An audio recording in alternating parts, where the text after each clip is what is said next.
Maranatha, the Lord is Coming, a devotional by Ellen G. White.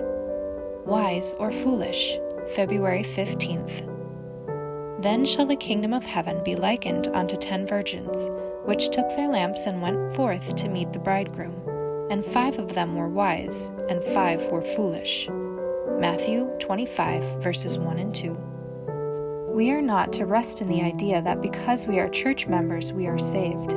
While we give no evidence that we are conformed to the image of Christ, while we cling to our old habits and we weave our fabric with the threads of worldly ideas and customs. The 10 virgins are watching in the evening of this earth's history. All claim to be Christians, all have a call, a name, a lamp, and all claim to be doing God's service. All apparently watch for His appearing, but 5 are wanting. 5 will be found surprised, dismayed, outside the banquet hall. We are represented either by the wise or by the foolish virgins. There are many who will not remain at the feet of Jesus and learn of Him. They have not a knowledge of His ways. They are not prepared for His coming. They have made a pretense of waiting for their Lord.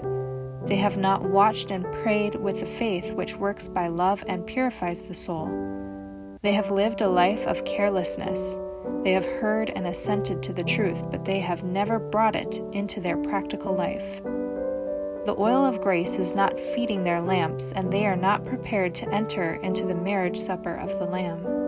Be not like the foolish virgins who take for granted that the promises of God are theirs, while they do not follow the injunctions of Christ. Christ teaches us that profession is nothing. If any man will come after me, He says, let him deny himself and take up his cross daily and follow me. When we stand the test of God in the refining, purifying process, when the furnace fire consumes the dross and the true gold of a purified character appears, we may still say with Paul, not as though I had already attained, either were already perfect, but I follow after. This one thing I do, forgetting those things which are behind and reaching forth unto those things which are before. I press toward the mark for the prize of the high calling of God in Christ Jesus.